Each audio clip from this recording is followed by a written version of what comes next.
stories you are about to see are real. The rewards up to $5 million are real. This is Crime Reports and Rewards with Griff Griffin and Dave Michaels, where you stay anonymous, the criminals don't.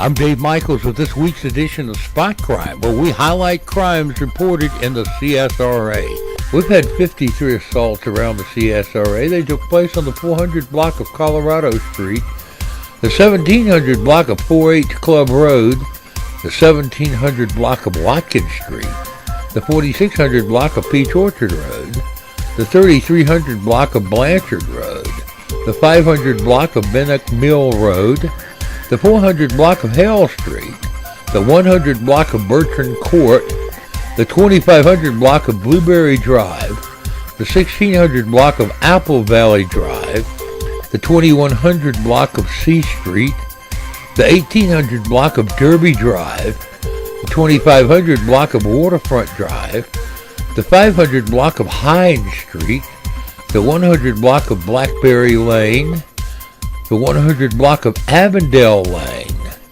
the 3400 block of Monte Carlo Drive, the 2300 block of Cougar Drive, the 2400 block of Turkey Trail Drive, the 500 block of West Richmond Hill Road, the 2800 block of Walters Court, the 2000 block of Steiner Avenue, the 100 block of Stevens Creek Road, the 1700 block of Holden Court, the 2200 block of Spear Point Drive, the 900 block of Walton Way, the 1200 block of Reynolds Street, and the 800 block of Reynolds Street, the 500 block of 13th Street, the 300 block of Brandywine Place, the 1700 block of Walker Street, the 1900 block of Estroff Court, the 1800 block of South Barton Drive, the 400 block of Hale Street,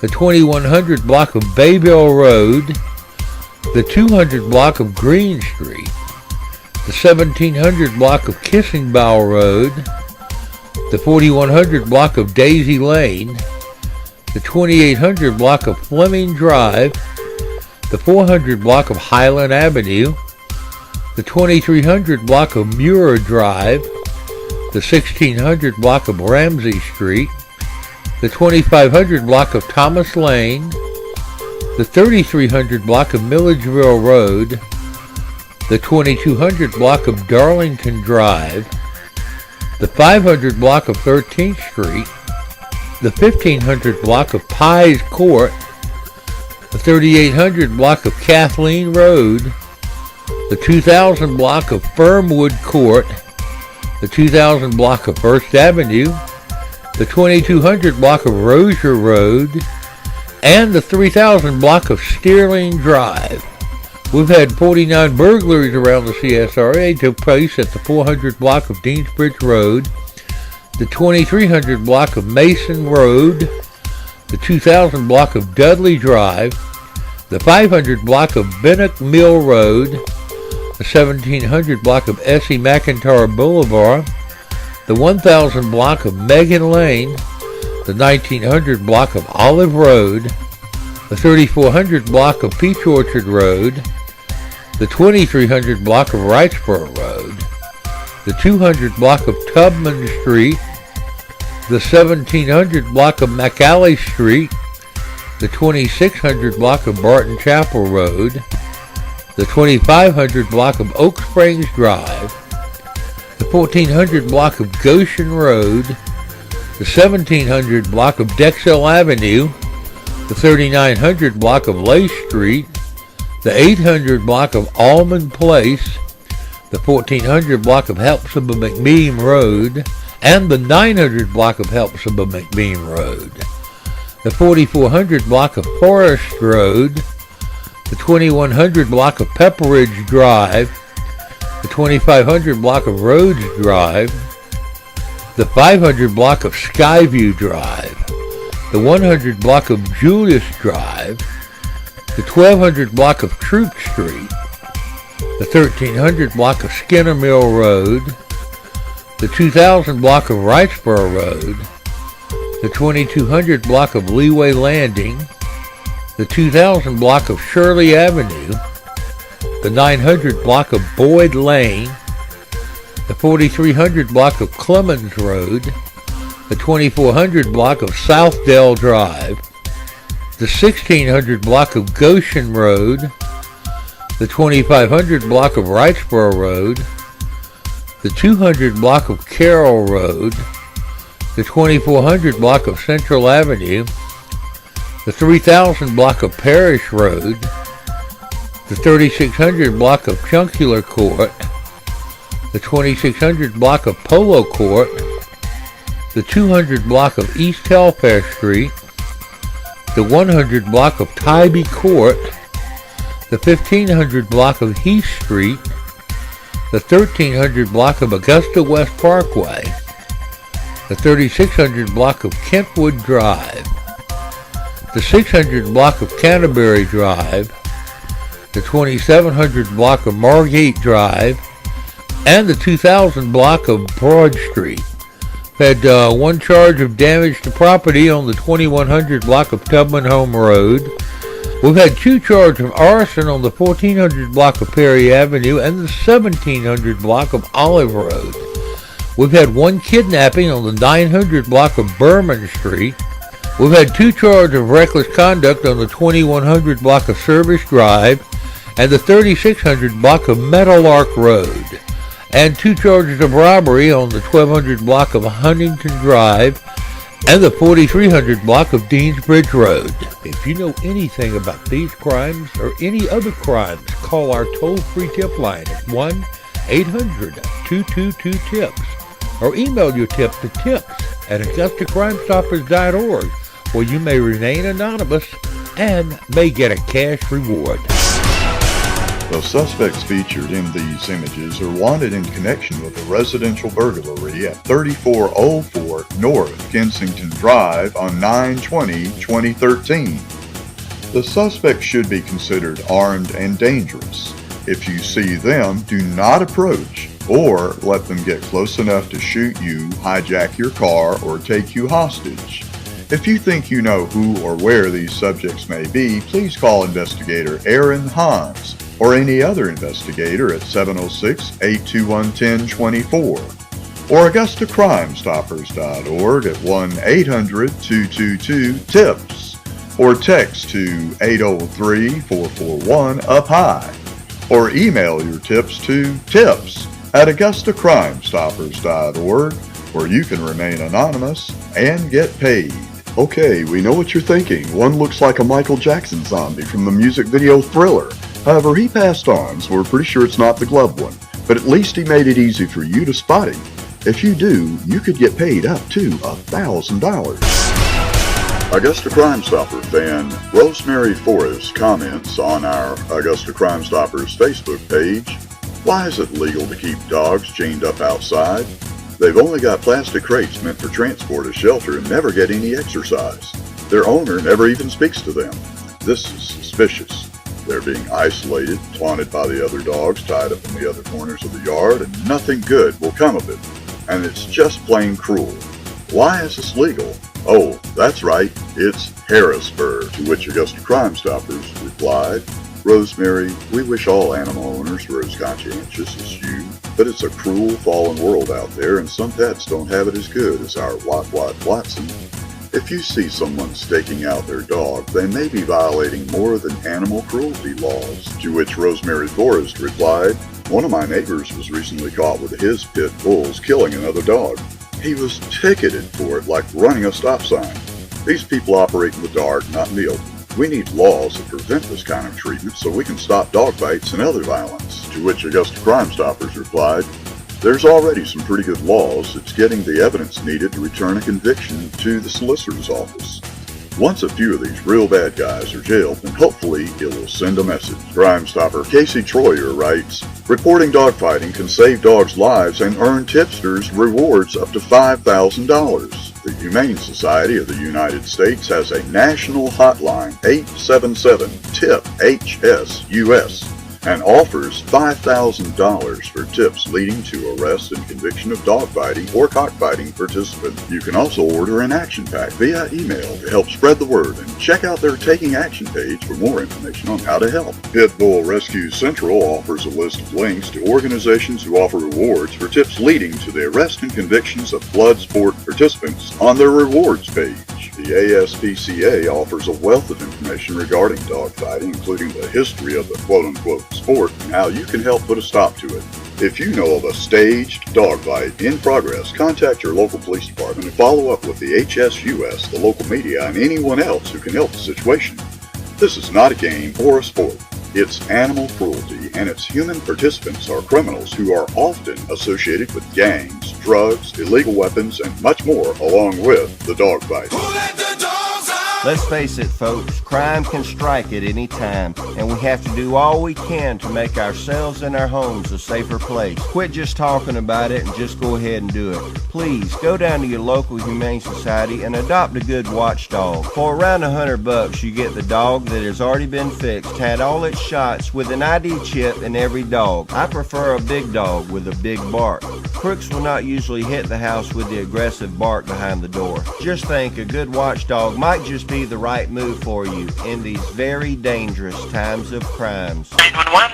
I just broke into a house and the owners came home. You broke into a house? Yeah. Where at? I don't know. Okay, so are you still there? Yeah. Okay, so are you with... I think they have guns. Okay, where are you? I don't know. You have no clue where you are. And now, we'll be right back after these messages. Yeah, my parents think I'm sleeping at your house. Yeah, I'm just jumping in the shower. Okay, bye.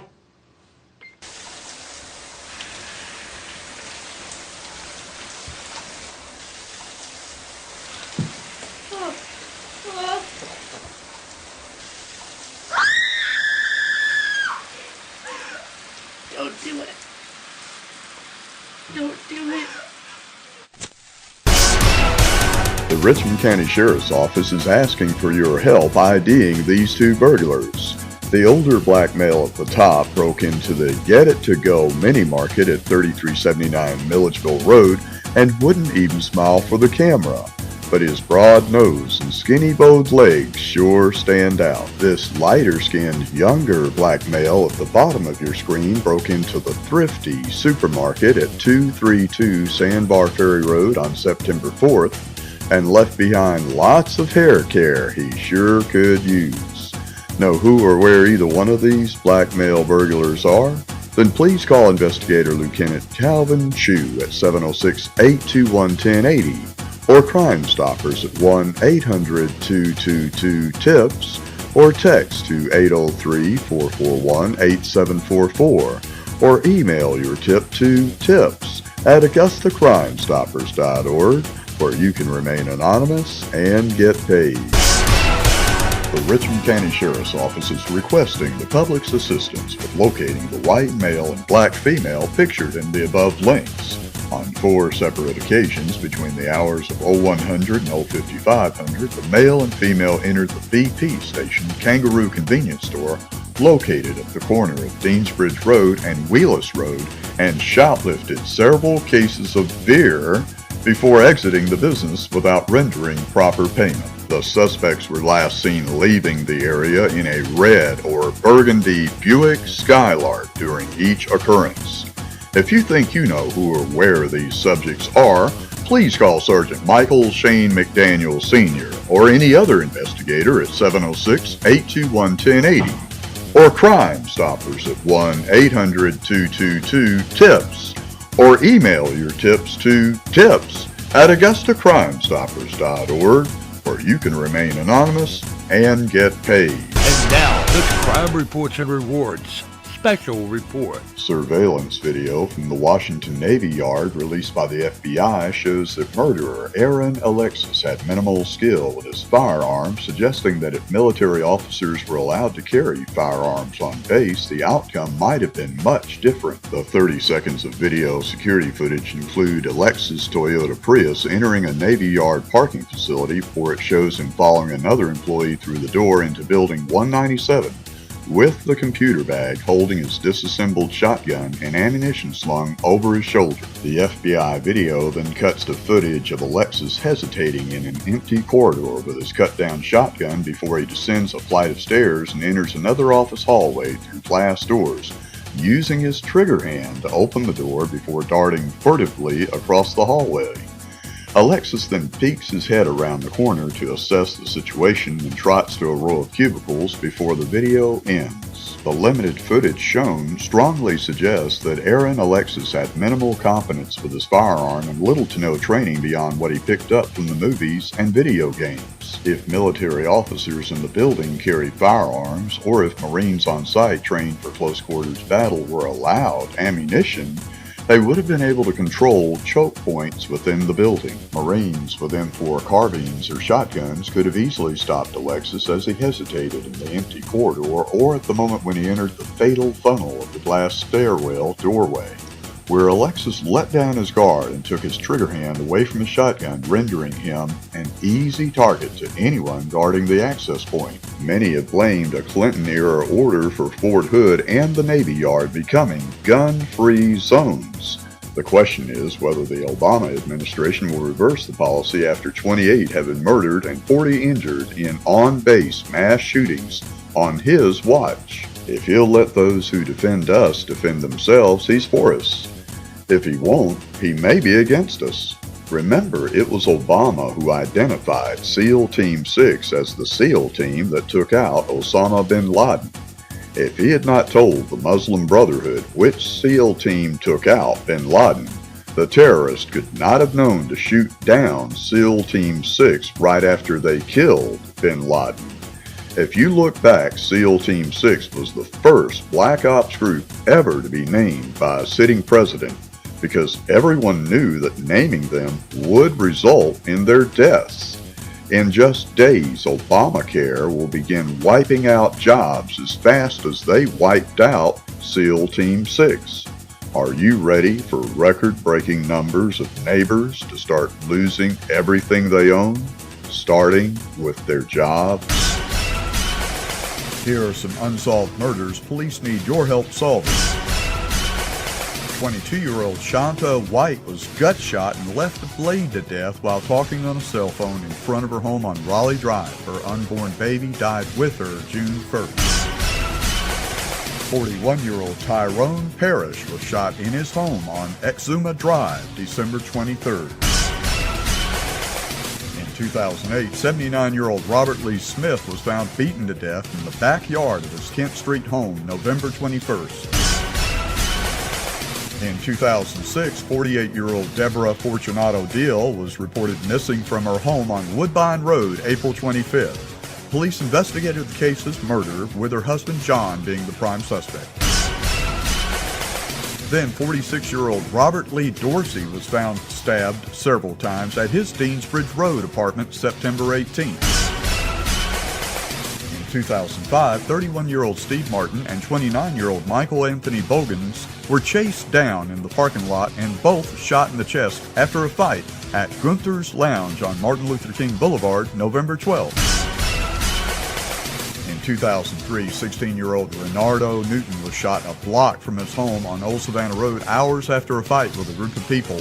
Police said the unsolved shooting death of 17-year-old Jasmine Hollins was in retaliation for Newton's death May 12th. In 2001, 21-year-old Sam Lewis was shot in the chest at his apartment on Skinner Mill Road. Neighbors saw men in ski masks leaving the scene of the murder July 1st. 17-year-old Nancy Cushman and 19-year-old Angela Brooks were shot execution style at Twig Street and Laney Walker Boulevard, November 25th. 16-year-old Kyle Austin Royal was shot in the back of the head as the car he was in raced from Club Magic, an illegal teen club on Mike Paget Highway, January 16th. A .45 caliber automatic rifle fired the round that killed Royal, but investigators found several calibers of shell casings littering the parking lot, which may indicate the shooting was gang-related. 23-year-old Angelo Quinn Daggett was shot outside River Glen Apartments on East Telfair Street May 14th. 25-year-old Travis Daniel Moore, a much-loved young white male, was shot outside his home on Old Louisville Road May 26th. Now, a small caliber revolver has been rumored to have been found near the murder scene. 27-year-old Antonio Daniel Willis was shot in the neck in an attempted armed robbery at his Sunset Villa apartment on S.E. McIntyre Boulevard, December 2nd. 53-year-old Yang Ken Han was locking J.C. Food Store on Golden Camp Road when a robber shot him in the chest August 15th. 36-year-old mentally disabled Brian Keith Cook was found strangled in his apartment at Olmsted Homes November 17th. 47-year-old Ronald Irvin was shot at his home on Naples Drive December 13th.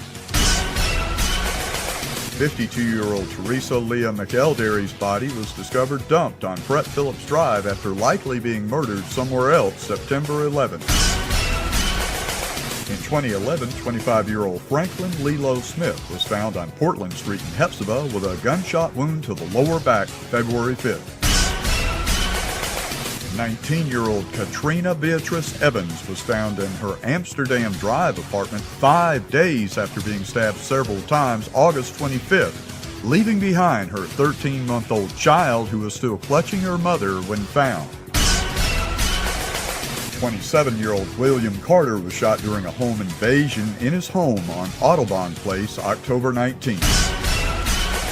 52-year-old Holland Kinsey was found dead in his Rhodes Drive home after being strangled and slashed with a knife October 25th. A neighbor, 24-year-old Anthony Betts, died a few hours earlier when he crashed Kinsey's car into a utility pole on 8th Street while running from the cops. 20-year-old LaRicky Lee Sanders was shot in front of his home on Calvary Road September 11th. Witnesses reported the shooting happened after Sanders argued with a man in a 90s model four-door sedan. 20-year-old Corey Reed Garnett was shot several times at his apartment on Damascus Road September 11th. 31-year-old LaWanda Person Tanksley was strangled in a vacant house on Datnat Street May 15th. 15-year-old Larry Drayton ran from the back of his Bahama Drive apartment and collapsed after witnesses say they heard gunfire September 21st. 23-year-old Terrell Keenan Calloway was shot at Golden Camp and Hawthorne Roads December 7th. In 2002, 27-year-old Aldraco O'Neill Booker was shot during a home invasion at his Southgate Drive apartment December 14th. That shooting was believed to have been gang-related. In 2000, a black male who looked to be in his late teens to early 20s was found shot in the head behind Golden Harvest Food Bank's warehouse February 6th. 36-year-old Lawrence Russell Moore was shot in an empty lot on S.E. McIntyre Boulevard November 20th. 28-year-old Isaiah Randolph Selman was found beaten, bound, and burned in a field off Old McDuffie Road July 10th. Police suspect the killing may have been drug-related. 18-year-old Natalie Clark was found face down after being suffocated in her backyard in Hepzibah October 18th. In 2010, 17-year-old Jasmine Bianca Hollins was shot when gunmen sprayed a house on 11th Street with bullets April 30th. In 2004, 82-year-old Manuel Penchoba was robbed and stabbed several times at his front door on Milledgeville Road February 25th. 19-year-old Kayla Marie Wells and 20-year-old Jeremy Anthony Hammonds were found shot to death on a trail near Glen Hills Drive, July 5th. 27-year-old Anthony Michael Edwards was shot in a robbery attempt in the Winn-Dixie parking lot on Gordon Highway, December 15th. In 2009, 47-year-old David Brent Dunaway was found under the Riverwatch Bridge after being beaten to death March 10th. If you think you know how police may find any of these murderers, please call investigators Blaze Dresser or Bill Lisi at 706-821-1020 or AugustaCrimeStoppers.org at 706-722-1010, where you'll always remain anonymous and get a cash reward. And now, this Crime Reports and Rewards special report. Researchers at the Georgia Institute of Technology and AugustaCrimeStoppers.org are researching software to recognize a person's walk or movements. Results indicate these new identification methods hold promise as tools to stop crime by identifying suspects from surveillance video that is too blurry or far away to see a face. Gait or movement recognition technology are biometric methods, that is, unique biological or behavioral identification characteristics such as a fingerprint or a face. With movement recognition technology, every part of the body can be covered, but the person is still ID'd by their movements. At Georgia Tech, one study is addressing issues of gait recognition by computer vision. Another is exploring a novel approach, gait recognition with a radar system similar to those used by police officers to catch speeders. Augusta Crime Stoppers is looking at adapting existing software that measures movements within a matrix to figure an identification that may hold up in court right off of raw surveillance video. The ultimate goal is to detect, classify, and identify suspects at great distances, day or night. Such capabilities can catch criminals, enhance the protection of U.S. forces, and stop terror attacks. Gait recognition by radar focuses on the gait cycle formed by the movements of a person's various body parts over time. Researchers correctly identified 80 to 95% of test subjects. The next step is to build a more powerful radar system and test it in the lab and then the field. Researchers are now building a radar system that can identify people from 500 feet or more. Augusta Crime Stoppers' movement recognition method doesn't require a radar gun, just video of any unsolved crimes. We think our method being pioneered right here in Augusta with your support will be more useful, as our method only requires already existing video. If you have any video of an unsolved crime, please post it on the Augusta Crime Stoppers Facebook page or contact us so we can get it on the show as soon as possible. If your video results in a violent criminal being taken off the streets, then you can get a cash reward. And now, this Crime Reports and Rewards special report. On May 18th at approximately 3 p.m., dispatch issued a bolo for a white Honda Civic that was occupied by 3 black males. The suspects were wanted for a robbery and shooting that had just occurred in Beach Island. Upon learning that the vehicle was in the Delta Manor neighborhood, Lieutenant Jimmy Wilds responded to and saturated the neighborhood with deputies from A South. Within 4 minutes, Deputy Langford spotted the vehicle, and upon the initiation of a traffic stop, the 2 passengers in the vehicle fled on foot as Deputy Langford took the driver into custody. Once Deputy Langford advised of the situation, a perimeter was immediately set up. Deputies Capitosti and Beasley began a building-by-building search and were able to locate and arrest a second suspect that was hiding in an abandoned shed on Green Street. Deputy Ashmore located the weapon that was used in the robbery and shooting and $975 in cash that was taken during the robbery. Due to the quick actions of everyone involved, 2 of the 3 suspects were quickly apprehended after being involved in an armed robbery that resulted in a homicide. Lieutenant Jimmy Wilds, who's not in the photo, Deputy Thomas Langford, Deputy Robin Ashmore, Deputy Todd Beasley, Deputy Wes Stallings, Deputy Brad Capitosti were each awarded a certificate of appreciation, letter, and gift card from Chief Patrick Clayton. If you see these deputies, tell them Augusta Crime Stoppers salutes them for their hard work. Good job, everybody. Thank you for being the best. You've been watching Crime Reports and Rewards with Griff Griffin and Dave Michaels, where you stay anonymous. The criminals don't. If you have any information on these or any other crimes, call our national tip line at 1-800-222-TIPS. Well, you'll stay anonymous and could get a cash reward. You can see this or any other episode of Crime Reports and Rewards on the web anytime at crimereportsandrewards.com. Crime Reports and Rewards is a production of Michael's Media.